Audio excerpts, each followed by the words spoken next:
بسم اللہ الرحمن الرحیم۔ مولانا جلال الدین رومی کے چند نصیحت آمیز اقوال زریں۔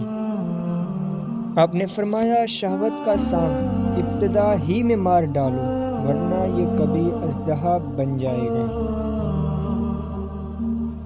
اگر کامیابی حاصل کرنا چاہتے ہو تو مسلسل محنت کرتے رہو۔ فتنہ انگیز سچائی سے مصلحت آمیز جھوٹ بہتر ہے۔ جب کوئی غم دیکھو تو استغفار کرو، کیونکہ غم تو خدا کی طرف سے آتا ہے۔ تم اپنے کام میں لگے رہو۔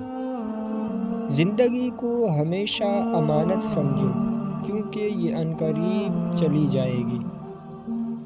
برا وہ شخص ہوتا ہے جو بے ادب ہو، کیونکہ ادب میں نیکیاں ہی نیکیاں ہیں۔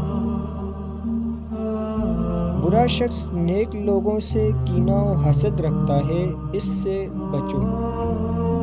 اگر کسی دین سے تمہیں رہنمائی حاصل ہو سکتی ہے تو وہ صرف اور صرف اسلام ہے۔ صرف خدا کی عبادت کرو اور اسی سے اپنی حاجات بیان کرو۔ خدمت خلق صرف خوشنودی خدا کے لیے کرو۔ خلقت کے قبول کرنے سے تمہیں کچھ نہیں ملے گا۔ شمع بننے کے دعوے سے پروانہ بن جانا زیادہ باعث افتخار ہے۔